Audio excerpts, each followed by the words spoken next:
E aí, pessoal, vamos começar mais uma aula, tá? de, de revisão, tá bom? Nós vamos falar aqui sobre os três itens, né? Que são sobre justa causa, sobre a estabilidade do emprego e também sobre verbo, tá bom? O primeiro ponto que a gente precisa entender é o verbo trabalhista, tá? A gente vai falar sobre as... Aí tem aqui o aviso prévio, né? O período em que o funcionário tem uma prévia, ele tem uma questão de uma asseguridade, né, concedida pela empresa, né, de mínimo de 30 dias, né, para ser demitido. Assim como a empresa tem, o funcionário também tem. Tá? Em 2011 foi inserido legislação que cada 3 anos, a cada ano trabalhado de empresa, o funcionário recebe 30 dias, né, de aviso prévio, com um limite máximo de 90 dias, tá bom? Então, além dos 30 dias, ele recebe mais 3 dias trabalhados para cada ano. Desculpa, recebe mais 3 dias de aviso prévio para cada ano trabalhado, com limite máximo de 90 dias, tá? E aí o aviso prévio ele pode ser trabalhado, né? E aí, ou seja, ele trabalhado quando a empresa demite o funcionário, significa que ele pode ser executado de duas formas. Nos 30 dias trabalhados, ele pode ter 2 horas da sua hora de trabalho reduzidas na diária por dia, ou ele não pode ou ele não trabalha os últimos dias, né, do exercício da sua atividade lá. Os 30 dias ele não recebe. Tá? Lembrando que no aviso prévio ele trabalha somente 30 dias, por mais que ele tenha direito a mais, ele só trabalha os 30 dias. E quando o funcionário pede demissão, tá bom?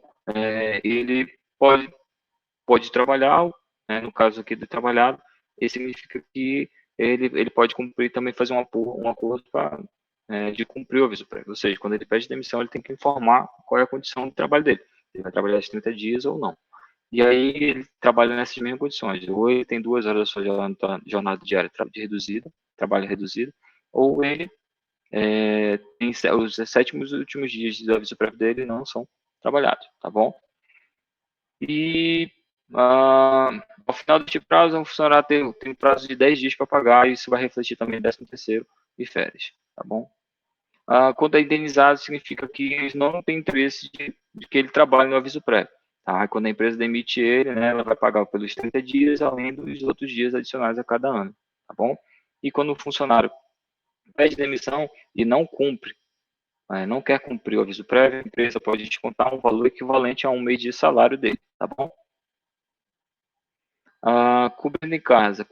E aí essa cobrindo em casa é uma questão que é bastante comum, mas não está prevista na legislação, né? Que ocorre geralmente quando o funcionário fica em casa durante o período de aviso prévio. E aí, na maioria das hipóteses, na maioria dos casos, as empresas fazem isso para ter levantamento de recursos para que o funcionário, para fazer o levantamento de recursos para pagar as verbas rescisórias do funcionário, tá bom? Então é feito após 10 dias, após 10 dias o término do período de aviso prévio, a empresa tem até 10 dias para fazer o pagamento das suas verbas rescisórias. Aí a gente entra aqui em questão de férias, tá? Que é um período de descanso anual, tá bom? Que até 12, que é concedido, né, após você, a gente vai ver aqui mais adiante, mas é após você cumprir 12 meses de trabalho. E aí tem previsto lá no artigo 129, 145 da CLT, tá? E ele tem 3 tipos de períodos as férias. O período aquisitivo, que é aqueles 12 meses, tá? Da sua admissão até então, né? A partir da sua admissão, você tem aí pelo menos 12 meses de trabalhos consecutivos para que você possa ter direito a 30 dias de descanso também consecutivos, ou não, né? Que a gente vai ver adiante as formas de concessão de férias. Então, você tem aí, trabalhando 12 meses, após 12 meses você passa a ter o período concessivo, né? Significa que a empresa tem até 12 meses para lhe conceder as férias. Tá? Caso ela não lhe conceda as férias, aí tem o período indenizatório. Significa que a empresa, passados os 12 meses, a empresa não lhe conceder as férias, ela tem que pagar as férias em dobro, ou seja, 2 vezes o valor. Tá? Mesmo que sejam férias parciais, tá bom? Se você recebeu uma parte das férias, tá? Beleza, mas aqui você não recebeu, você recebe em dobro. E aí tem aqui, a empresa, as férias têm que ser pagas até 2 dias antes do início das férias, tá? O prazo das férias são concedidas em via de regra, são apenas em um único período, ou seja, os 30 dias corridos, tá? Mas aí com a reforma trabalhista foi dada a possibilidade de fracionamento das férias, tá? Elas podem ser fracionadas em até 3 períodos, desde que uma delas seja concedida sejam concedidas em 14 dias corridos, né? Tá bom? Não pode ser, uma delas não pode ser inferior a 14 dias, tá? E aí, posse de concessão de férias tem que atender um maior interesse do empregador, tá? Época de concessão de férias, ou seja, o funcionário tem que obedecer esses critérios, tá bom? Aí nós temos aqui uma hipótese ainda de férias familiares, quando são membros da mesma família, ou seja, marido e mulher, trabalham para o mesmo empregador, eles poderão tirar férias juntos, desde que não prejudique, né, cause prejuízo ao empregador. Trabalho de férias trabalhadas é somente possível converter um terço delas, tá? Ou seja, eu posso vender minhas férias, né? Que são famosas férias vendidas, posso. Mas eu posso vender um terço delas, que é equivalente a 10 dias, tá bom? Cálculo de férias padrão. E aí a gente bota lá, né, a questão das férias. Né, as férias, como é que eu faço para saber quais são as férias, o valor das minhas férias? É o valor do meu salário, da minha remuneração, da minha média salarial de 12 meses. Né, eu botei aqui na hipótese eu recebi durante um ano, meu salário foi R$ 3.000. Significa que esse vai ser o valor das minhas férias. E aí eu vou receber também o valor de um terço dela. Então eu vou receber os 3.000 mais R$ 1.000. E aí são feitos os descontos, né, de INSS e imposto de renda, e então eu vou receber o valor líquido de R$ 2.992, tá? Sobre férias em cima desse exemplo aqui. E as férias parciais, que é quando eu recebo por dias de férias, tá bom? Significa assim que minha remuneração também foi de R$ 3.000, e aí eu pego esse valor das minhas férias, tá bom? Desculpa, desse valor da minha remuneração, divido por 30, que são 30 dias de férias, multiplico, desculpa, dividido eu vou saber aqui o valor. Então eu sei que o valor da minha diária é de R$ 100. Multiplico pela quantidade de dias que eu vou tirar de férias. Vou tirar só 20 dias de férias. Então multiplico 100 pelos 20 dias, e aí eu vou saber que o valor das minhas férias é de R$ 2.000, mais um terço dela, né, que daqui R$ 666,67. E faço os descontos de encargos de INSS e imposto de renda, de acordo com o valor que eu vou receber aqui, e vou receber, já sei aqui que o valor do meu valor líquido a receber é de R$ 1.994,67. Tá? A venda de um terço de férias significa que quando eu vendo um terço das minhas férias, eu recebo o valor das minhas férias, o valor de um terço das minhas férias e o valor de um terço que eu vendi também das férias. Então, eu recebo, né, normalmente os 3.000, que é o valor do meu salário, um terço constitucional, né, que eu recebo um valor desse terço, e se eu vendi 10 dias, eu vou receber esse 10 dias, então eu vou receber mais R$ 1.000 por conta disso. Significa que eu vou receber no valor bruto R$ 5.000. E aí são feitos os descontos de INSS e de imposto de renda de acordo com o valor da remuneração. Então, o tal valor líquido a receber é de R$ 3.655. Tá? Contribuição de férias obrigatórias. Desculpa. Contribuições previdenciárias obrigatórias. Aqui vem pela questão do INSS, né? Desde março de 2020, né? Vai ser aplicada essa alíquota, tá? Então, assim, quem recebe até o salário mínimo, é de desconto de INSS, é um desconto obrigatório, aí ela é feita sobre a remuneração bruta, tá? Sobre o total recebido pelo funcionário. Então, tem aqui as alíquotas que são aplicadas até esse teto de salário. E aí vem aqui a questão do imposto de renda, que é aplicada essa tabela aqui desde 2015, tá? Mas são aplicadas sobre os valores líquidos, ou seja, depois de feito todos os descontos, inclusive do INSS, é feito a apuração para o desconto do imposto de renda. É um desconto obrigatório, tá? Então, esses são os descontos de imposto de renda da pessoa física. E aí a gente entra na questão do 13º salário, que é uma gratificação natalina, ela foi implementada no Brasil em 1962, né, no período do presidente João Goulart, ou seja, antes da nossa Constituição Federal, que ela é de 1988, que só foi reforçado pela Constituição. Tá? E aí a composição é de que a cada mês trabalhado o funcionário recebe 1/12 avos de salário. Tá? Aí o prazo para pagamento pode ser dois. Ele pode ser feito em uma parcela única, pode ser pago até o dia 30 de novembro de cada ano, ou em duas parcelas. Né? A primeira parcela pode ser paga do dia 1º de fevereiro até o dia 30 de novembro de cada ano, e a segunda parcela é paga em até dia 20 de dezembro de cada ano, tá?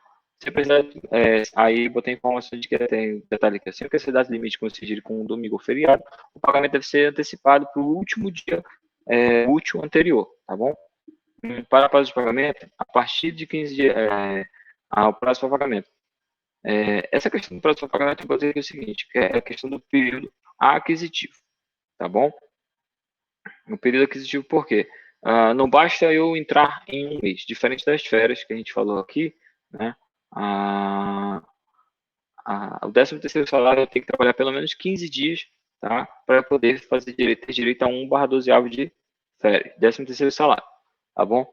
E vem aqui a questão, eu botei a hipótese aqui de 13º salário, que é a perda do direito de receber o 13º salário. Se tiver 15 faltas não justificadas no mês, eu posso ter descontado o 13º salário, tá? Eu posso ter descontado 1/12º do meu 13º salário, tá bom? Eu botei um exemplo aqui, se meu salário é R$ 3.000, tá? Eu divido esse salário, a remuneração, desculpa, de R$ 3.000 por 12 meses, né, que aqui os 12 são os 12 meses, e aí eu multiplico, desculpa, quando eu dividir por 12 meses, eu vou saber qual é o valor de cada mês. Então, por cada mês de trabalho, de 13º salário, eu receberia R$ 250.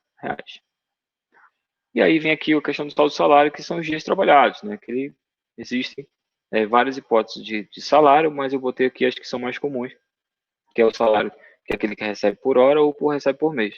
Ele recebe por hora, e aí eu botei aqui os exemplos, né? E uma forma de como que funcionaria esse exemplo, tá? Que é a questão do salário hora, eu sei que meu salário hora é de R$ 25, e aí eu trabalhei 6 dias, eu trabalho 6 horas por dia, tá? E a questão do salário é quando ele é pago geralmente no mês ou quando ele é pago na rescisão, tá bom?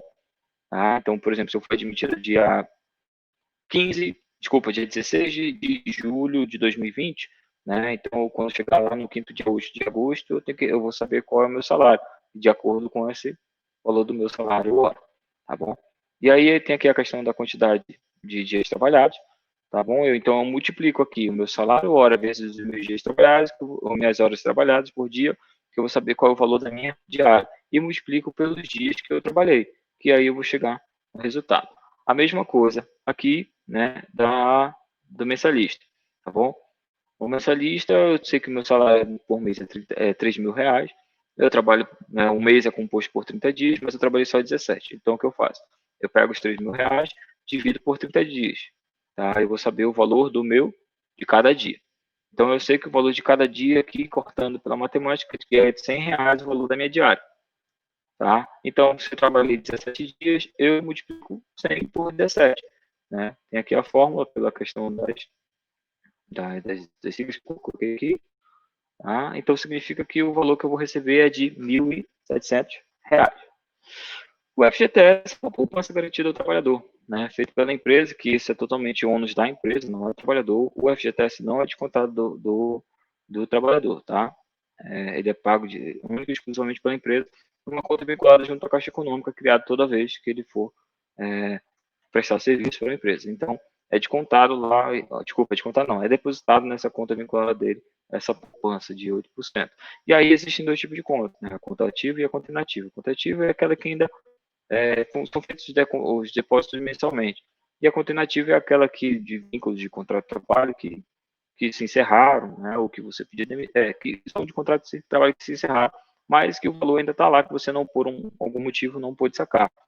E aí, né, esse valor ainda rende juros e autorização monetária. E aí tem as condições de quando você pode sacar seu FGTS. Você pode sacar seu FGTS quando você é demitido pela empresa, né, sem justa causa, ou por rescisão indireta, que você também recebe nessas condições, tá? Como se você é demitido por sem justa causa. O contrato por prazo determinado, como por exemplo o término do contrato de experiência, quando você se aposenta, quando o funcionário falece, tá? Mas o detalhe é que quem paga aqui não é a empresa, e sim é a Caixa Econômica que paga diretamente os herdeiros, tá? Tem que apresentar um documento expedido pela Previdência Social, né? pelo INSS, no caso, a Caixa Econômica, que ela vai liberar as pessoas que são cadastradas como dependentes dele, do falecido. O pagamento da casa própria, né, que isso é comum agora hoje em dia, né, que foi liberado, né, que o funcionário desde que seja uma casa única, né, pode ser descontada a conta vinculada dele um valor para, enfim, dar entrada numa casa própria, ou comprar uma casa própria. Motivo de câncer, doença de câncer, né, você, através de um atestado médico, você apresenta a Caixa Econômica, você pode sacar seu FGTS. AIDS também, você tem que, né, você atestado médico da Previdência Social, você, ou qualquer outro órgão da saúde pública, você também consegue sacar seu FGTS. A conta inativa, né, ou seja, quando você, né, quando você não tem mais vínculo com aquela empresa, e quando você fica 3 anos sem receber salário, depósito naquela conta, e não tem, né, não tem a carteira assinada também por mais 3 anos, né, por qualquer outra empresa, você pode sacar o FGTS daquela conta inativa. Aí, na hipótese do acordo, né, você saca também, quando você faz acordo com a empresa, você saca o seu FGTS, mas você saca somente 80%. 20% fica na conta inativa, tá bom? Fica lá retido, mas ainda como conta inativa, tá bom?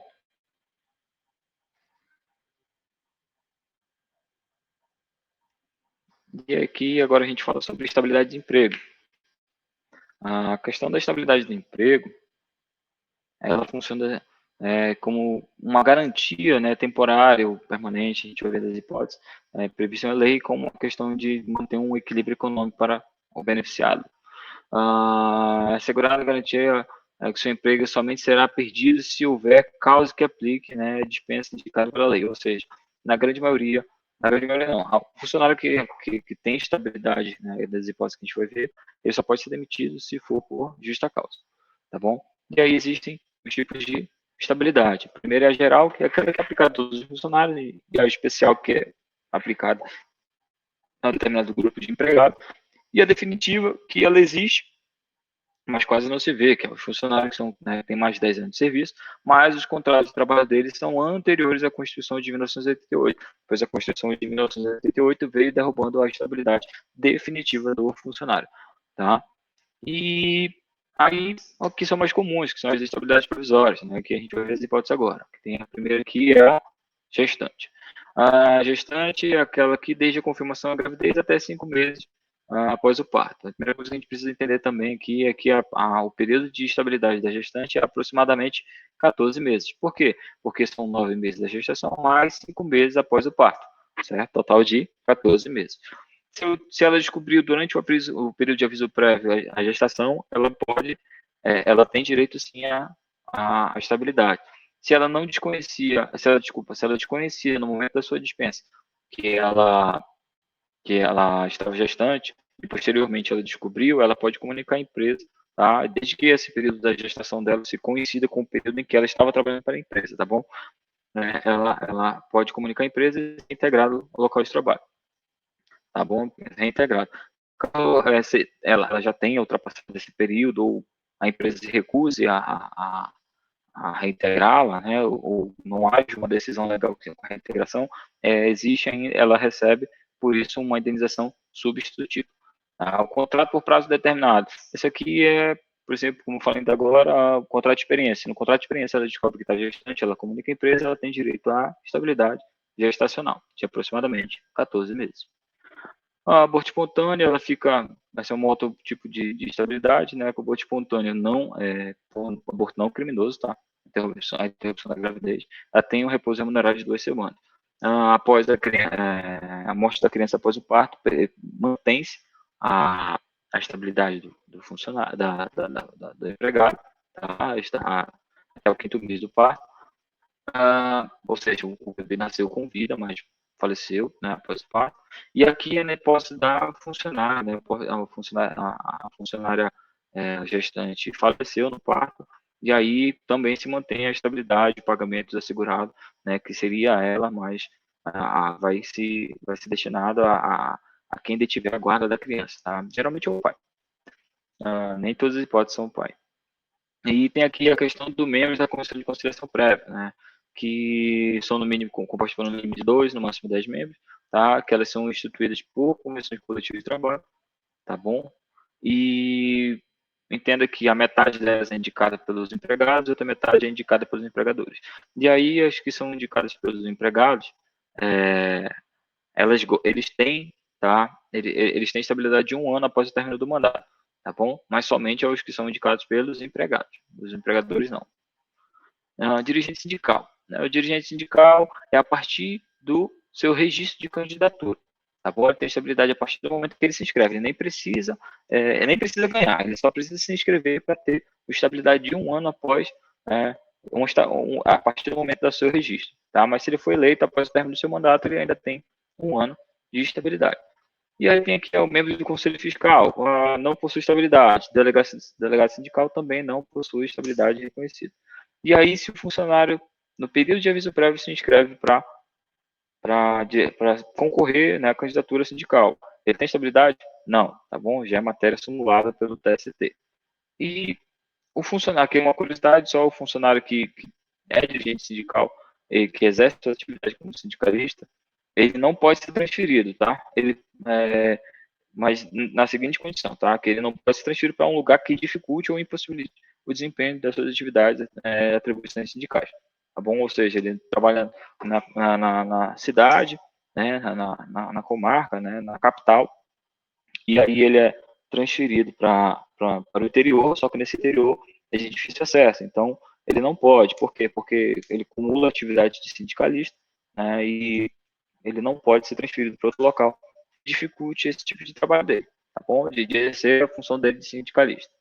E aí tem a questão do membro da CIPA, né, que é o dispensa que é vedada a dispensa do empregado, né, para cargo, desculpa, o funcionário que, mas, detalhe é o seguinte, no dirigente sindical não se aplica somente a ele, tá? Se aplica também aos suplentes, que são eleitos. Diferentemente do membro da CIPA, ele tem que ser eleito e os suplentes não têm estabilidade reconhecida, tá? A partir do momento que ele é eleito, aí, quando ele for eleito e após o término do mandato dele, ele tem um período de um ano de estabilidade, ou seja, o empregador não pode dispensar ele, tá? E aí tem a questão do representante do empregador.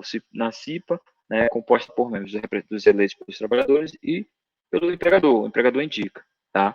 Mas somente os que são eleitos pelos trabalhadores gozam de estabilidade, tá bom?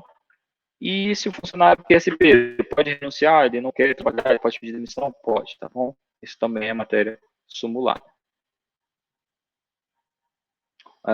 E tem aqui ainda a hipótese de de, de empregado acidentado, tá? Aquele funcionário que sofre acidente de trabalho, ele pode ser demitido, ele tem uma estabilidade de trabalho, tá bom? Mas ele precisa preencher esses dois requisitos aqui. Ele ter que ser afastado por mais de 15 dias, né? Ele tem que ser afastado por mais de 15 dias seguidos, tá? E também, né, ele tem que receber o auxílio doença acidentária, tá bom? E tem aqui uma questão de uma exceção no sentido de que o funcionário que desconhece, né, de que ele tem doença ocupacional, tá? Ah, se ele descobre depois disso, que depois que ele foi demitido, que ele tem uma doença ocupacional que foi decorrente da atividade dele, etc., ele também faz jus à estabilidade, tá bom? Ele pode ser reintegrado ou receber uma indenização substitutiva por esse período de 12 meses. Tá? E aquele funcionário que, por prazo determinado, ou seja, no contrato de experiência, né, que é mais comum, se ele sofre um acidente, né, e é afastado por mais de 15 dias, tá bom? E ele também recebe o auxílio acidentário, ele também tem direito à estabilidade de 12 meses. E aí tem aqui os membros da comissão de conciliação, desculpa, da comissão de representantes dos empregados, né? Esse aqui também é vedado, né, a dispensa dele, né? Ele tem um mandato de um ano, tá bom? A dispensa, desculpa, a estabilidade dele também é de um ano, tá? E aqui são empresas que têm mais de 200 funcionários, eles têm que ter um representante dos empregadores, tá bom? E assim, sucessivamente, eu botei aqui a tabelinha, né, de quantos membros tem que ser. Esses representantes dos empregados, eles tratam sobre os interesses dos empregados, né? Tipo, sobre questões do dia a dia do empregado, sobre, sei lá, alimentação, tem que ser melhor, tem uma área de lazer, algo, né, mais voltado diretamente ao trabalhador no exercício, no desenvolvimento do seu trabalho dentro da empresa, né? Seu desenvolvimento dentro da empresa, tá? E aqui, né, eu coloquei por último o membro do conselho, tá? Lembrando que o membro do conselho, depois de 1968, a súmula 222 do TST foi cancelada. Significa, então, que eles perderam a estabilidade, tá bom? Os membros do conselho eles não têm estabilidade, membros de conselho de profissionais liberais não têm a estabilidade. Eu vou ter alguns exemplos, né, que é a OAB, o CREA, o CRMV, mas tem aí a conselho de psicologia, conselho de educação física, conselho de fisioterapia, né, mesmo que eles exerçam a atividade lá de membros no conselho, eles não têm estabilidade de emprego, tá bom? E para a gente finalizar, vamos falar agora só sobre justa causa.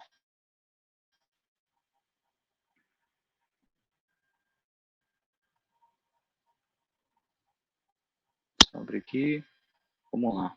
A justa causa. A justa causa é um ato faltoso, né? Então, assim, até colocando logo aqui, né, de que a justa causa é quando qualquer das partes, seja o empregado ou o empregador, agem de uma forma que a boa-fé ou a confiança existente entre ambos não exista mais. Então, aí torna-se insustentável prosseguir com a relação empregatícia, tá bom? Tá? E aí, como a gente já falou, quando o funcionário é demitido por justa causa, ele recebe só o saldo de salário, é, as férias vencidas se houver e as horas extraordinárias não compensadas também se houver, tá bom? E aí a justa causa tem caráter disciplinador, todavia considerada a mais grave, ou seja, ela tem que ser aplicada em última hipótese, tá bom? Mas deve obedecer sempre o princípio da proporcionalidade e da razoabilidade, tá bom? Significa que o ato do funcionário tem que ser proporcional ao dano causado à empresa e a razoabilidade, né, tem que ter uma relação de causa e efeito entre o ato por ele praticado e o dano causado pela empresa. Tá? E aí a gente vê aqui, né, os motivos de dispensa previstos da causa do empregado que estão previstos lá no artigo 482, exceto a última hipótese que a gente vai ver que não está no 482, tá? Primeira coisa que a gente precisa entender também que esses motivos são taxativos, não tem nada além disso aqui, tá bom? Exceto aquela hipótese que eu falei, que a gente vai ver lá no final. O ato de impropriedade, que é o ato lesivo ao patrimônio do empregador, né, que eu botando aqui, que é atos que ataquem o patrimônio do empregador. Então, pode ser furtando material, roubo de material ou desvio de mercadoria. E aí vem aqui a incontinência de conduta, que é um comportamento irregular com o ambiente de trabalho, compatível com a moral, ou o mau procedimento, que é um comportamento irregular do empregado, incompatível com as normas exigidas pelo senso comum. Aí eu botei exemplo também aqui, a adulteração de cartão de ponto, ou testado médico, uso de equipamentos ou materiais da empresa para fins pessoais. Então, isso não são questões, são questões éticas, tá? Alguns éticos da empresa. Se você não tem um comportamento ético na empresa, então significa que você pode ser demitido por justa causa, mas, como eu falei, todas essas hipóteses têm que obedecer o princípio da razoabilidade e proporcionalidade. A negociação habitual por conta própria, concorrência desleal ou atividade prejudicial. E aí eu botei assim cada uma delas aqui em específico, falando, né, que a negociação habitual é o comércio praticado pelo empregado no ambiente de trabalho e durante a jornada de trabalho, sem consentimento ou autorização impressa do empregador. Aquele pessoal que vende catálogos, né, que vende material de encomenda ou qualquer outras coisas dentro da empresa, né, no horário de trabalho, sem o consentimento do seu empregador, tá bom? E aí tem a concorrência desleal, que é a execução de forma habitual da atividade concorrente, ou seja, a que explora o, o mesmo ramo do negócio, tá? E aí tem aqui também a questão da atividade prejudicial, que é o exercício de qualquer atividade ah, que, que concorrentemente ou não prejudique o exercício da função na empresa, né? Aquele funcionário que pratica qualquer tipo de atividade, né, que possa vir prejudicar no exercício da sua empresa, né? Pode ser atividade física, enfim, tá? A condenação criminal está passando em julgado, ou seja, quando não houver mais nenhum tipo de recurso, tá bom? E não seja caso de suspensão de execução da pena, tá? É quando o funcionário é condenado criminalmente por um crime, né, e ele necessariamente precisa ficar recluso, ou seja, preso, tá bom? Desiste o desempenho das respectivas funções. É um ato de disciplina, certo? Aquele que é muito, desculpa, de disciplina não, é um ato de negligência. Tá? E quando o funcionário ele é muito, ele não tem, ele tem um histórico de ser negligente. Eu botei aqui falta de seriedade e qualidade, tá? Ou seja, funcionário que falta muito, né? Que não justifica a falta, ou chega sempre atrasado, entendeu? E não, entendeu? Não traz justificativas para isso. Então isso seja motivos de desídia no desempenho das suas funções. A emprego habitual em serviço significa que o funcionário que aquele funcionário que é pego, né, se embriagando em serviço, ele tem a dispensa imediata, ele é demitido imediatamente. Agora, aquele que se embriagou, né, e desculpa, se embriagou antes do serviço, assumiu o seu serviço embriagado, tá? Depende da habitualidade, né? Se for, se esse, no caso, for fora do serviço. Se ele chega muitas vezes embriagado para executar suas atividades, ou se chega de uma forma em que ele fica sem condições de exercer suas atividades laborativas, isso aí já é motivo para dispensa por embriaguez, tá? A revelação do segredo da empresa, como a gente até falou, né, que divulga informação não autorizada pela empresa, um ato de disciplina, né, que é aquela ordem geral, né, dada para todos, e a ordem de e o ato de subordinação, que é uma ordem pessoal de serviço. Ou seja, ato de disciplina é aquela regra que vale para todos. Quando, por exemplo, eu falo assim, olha, quando o último que sair, apaga a luz da sala, certo? Então a gente sabe quem aquele que descumprir, que for o último a sair, não apagou a luz, então ele cumpriu um ato de indisciplina. Mas aí, a hipótese assim, de fulano, você tem que desligar todo dia quando você sair, tá? Você tem que ser o último a sair, você tem que apagar a luz, tá? Então, foi uma ordem direta. Se ele descumpre, aí é um ato de insubordinação, certo? Abandono de emprego. E aí o abandono de emprego, que é algo que é comum, tá? Mas ele precisa obedecer dois requisitos. O primeiro é que o abandono de emprego se dá quando são 30 dias ininterruptos, ou seja, corridos, tá? Sem nenhuma pausa, tá bom? Tem que ser direto. Os 30 dias corridos, ele faltou, tá? Então, esse é o primeiro requisito. E o segundo requisito é que a intenção manifesta, né? Que de deixar de trabalho, de romper o contrato de trabalho. Então, é por isso que as empresas mandam aquelas cartas de notificação na casa do empregado ou publicam nos jornais de circulação, informando, olha, funcionário, apareça na empresa até o dia tal, senão a gente vai entender que você não quer mais trabalhar e você vai ser demitido por justa causa, certo? Se aí preencher esses dois requisitos, ele pode ser demitido por abandono de emprego. E aí tem a questão de ato lesivo, a honra, a boa fama, né? Tanto pelo os seus funcionários, os seus colegas de trabalho ou terceiros, ou para o seu empregador, né? Nessas duas hipóteses aqui. Que aí o ato lesivo boa honra, né? São por gestos ou palavras, tá? Aquele que atinge a honra, a boa fama de qualquer pessoa, né? Funcionário ou empregado. E a ofensa física é aquelas vezes de fato, como se uma agressão física mesmo, né? Então, nessas duas hipóteses, o funcionário pode ser demitido por justa causa.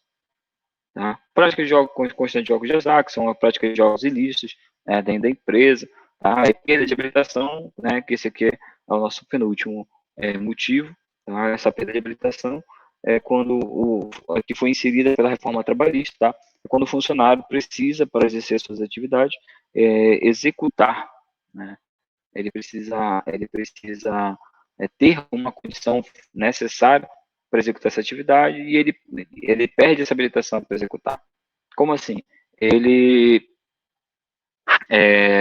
Como eu posso dizer? Ele é um funcionário, por exemplo, dá um exemplo, é o bombeiro. O bombeiro, após o curso de formação, de 2 anos, ele precisa fazer uma reciclagem. E digamos que quando ele vai fazer a reciclagem dele, né, ele precisa necessariamente fazer reciclagem, porque tem um período de validade a certificação dele de ser bombeiro, tá?